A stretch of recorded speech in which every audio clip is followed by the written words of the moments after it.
Today we're gonna make soft cut out sugar cookies. These are soft and chewy vanilla sugar cookies that remain soft even when they're perfectly baked. They keep their edges, they hold straight lines, and they just are indescribably awesome.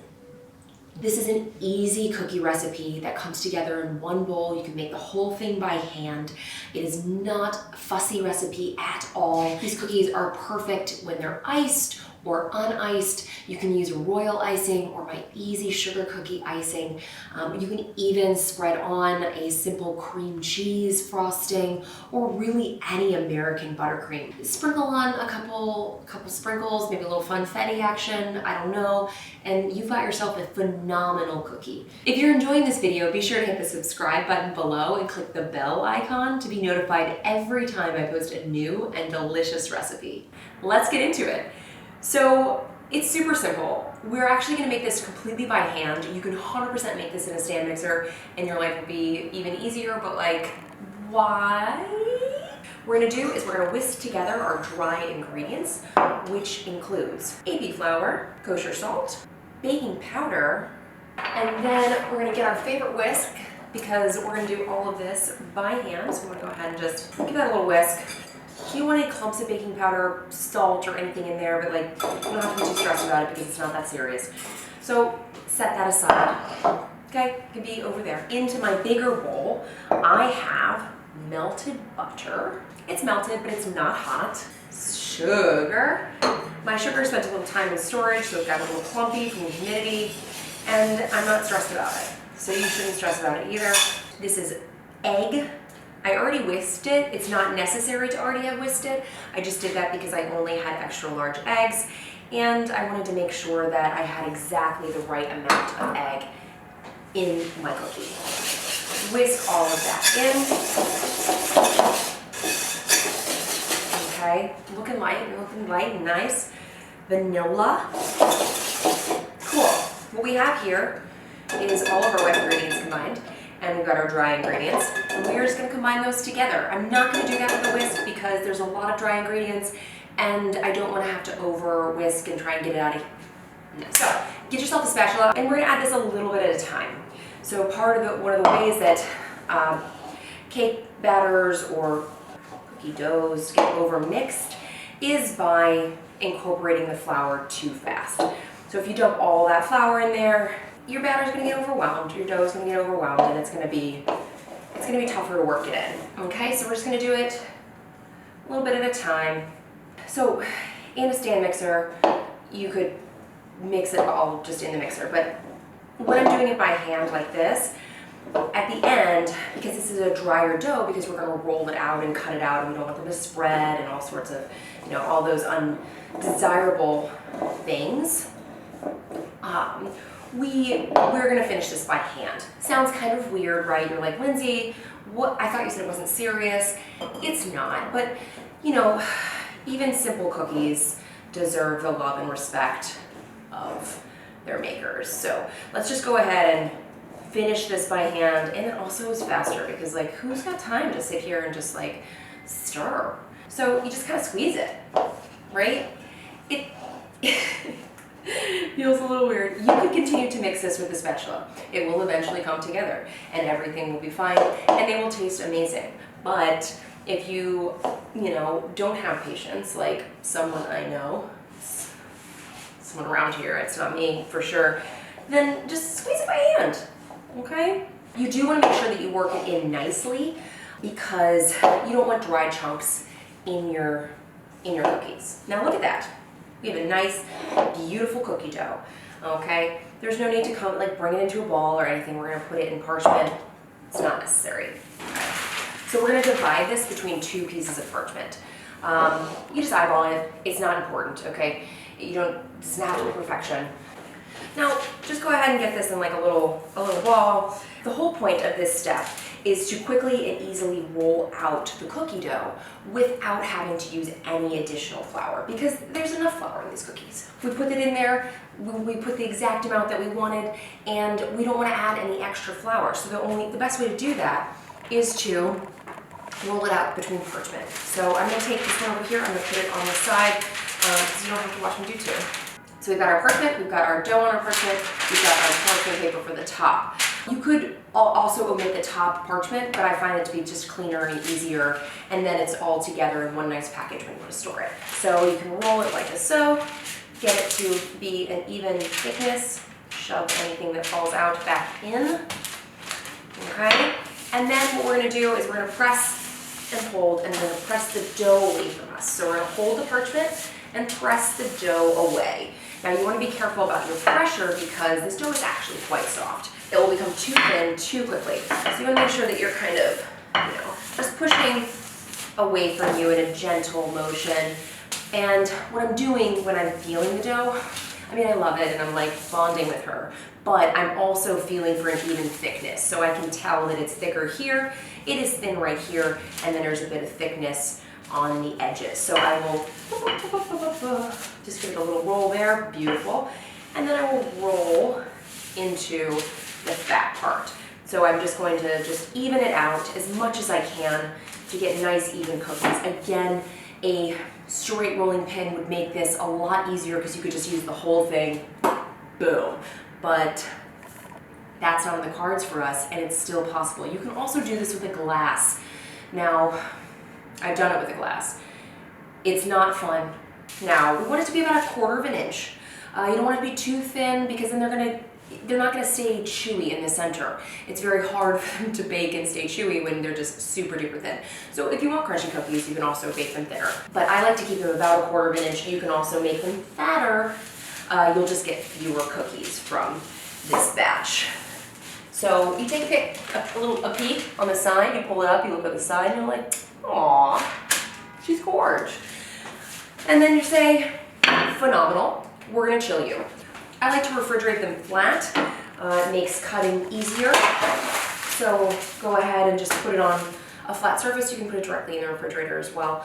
And then I am gonna roll out the other one and I'm just gonna stack it on top. So we're gonna chill this for 2 hours, at least 30 minutes. You want it to firm up. You did melt your butter. You wanna give the gluten a chance to relax, to calm down, to just breathe, okay? We all need that time to breathe. We're gonna go ahead and let this chill for 2 hours. You can let it chill overnight. You can also take these sheets, freeze them flat, and you can just freeze the whole thing. Yeah, I know. And then you can take out just little trays, like little sheets as you want, and cut them and bake them. It's amazing. We're gonna let those chill, and then we're gonna cut them and bake them. Okay, it is time to cut. So what we're gonna do is we're gonna take them out of the fridge on their little sheets here. And this is where it gets, it's just so simple, guys. I just can't. You just rip off the top there, you peel off the top piece of parchment, put it back, stick with me, flip it over, and then peel off the bottom piece of parchment. So now you can use this to line your pan. That's right. Here for you. And then you've got one that's it's not stuck on the bottom. If you didn't peel it off the bottom and flip it, it would stick to the bottom and then you'd have to peel each cookie off of the bottom. And like, who has the patience for that? So what we're gonna do is we're gonna go ahead and we're just going to start cutting our cookies. Then we're gonna put them on our baking sheet. There's really nothing challenging here. This is nice, the dough is beautiful. You do want to make sure that you put the same type of cookie on each tray, right? You don't want, an underbaked snowman when you have stars on the same tray. It's very upsetting. You don't want that. So go ahead and just make sure that you get the same kind of cookie on each tray. I do like to pop out any of the kind of more delicate pieces first, and that kind of helps avoid some of those sad situations, right, where there's breakage. So I am trying to make sure that I put them as close as possible and nest them inside of each other, kind of like an interlocking design to maximize how many cookies I get before I have to re-roll my dough. Because, the goal is not to re-roll a million times, it's to have the best cookie possible, and the best cookie is going to be from this first rolling. No one will know, except you, which ones were which.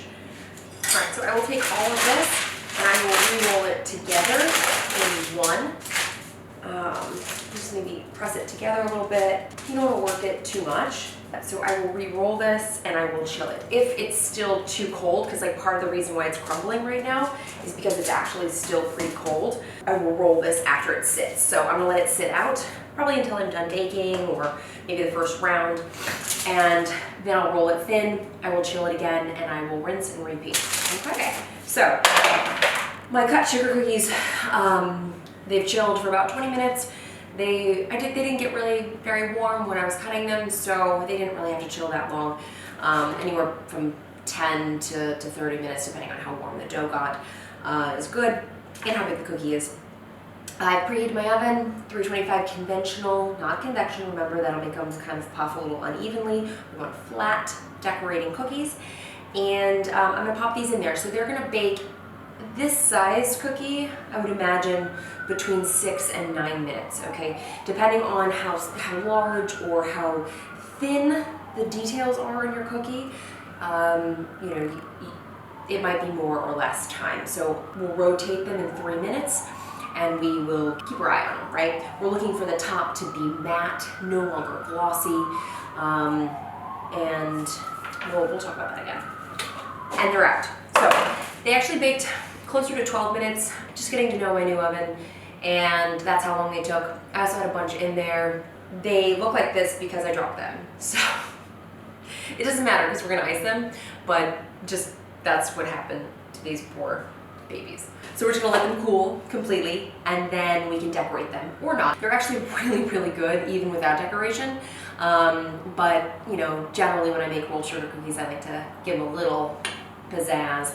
Now you can either make my royal icing recipe or my easy cookie decorating icing, which is basically just confectioner sugar and milk, but it has a little bit of corn syrup in it, which keeps it really glossy and shiny, almost like a royal icing, even though, you know, even left out overnight and when it's completely set. So our sugar cookies are done, they're rolled, they're baked, they're amazing, and all that you have to do now is obviously taste one. That is your prerogative, and to choose whether to decorate or not to decorate. So these actually are really yummy, even not decorated at all. You could even use my cream cheese frosting to just kind of do a nice little smear, you know, or you can pipe it on if you're feeling so inclined. I'm more of the smearing type when it comes to that, but you know, you do you. You know, I'm a huge fan of that. So you can either do super simple, or I've also done a few in it a couple different ways so that you can see what you might do. These are amazing as Christmas cookies, FYI.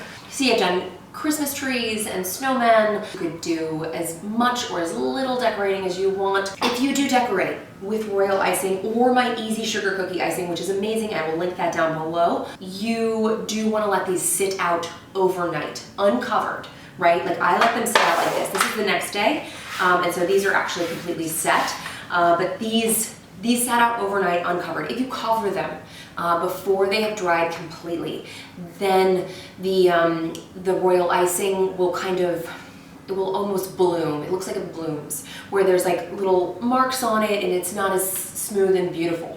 So you don't want to do that. And I promise that they won't dry out because you have that beautiful frosting on top and it is locking in the moisture, and you know, it ain't going anywhere, okay? So, but after they've dried overnight, then you may and should wrap them and store them at room temperature. Okay, so important, room temperature.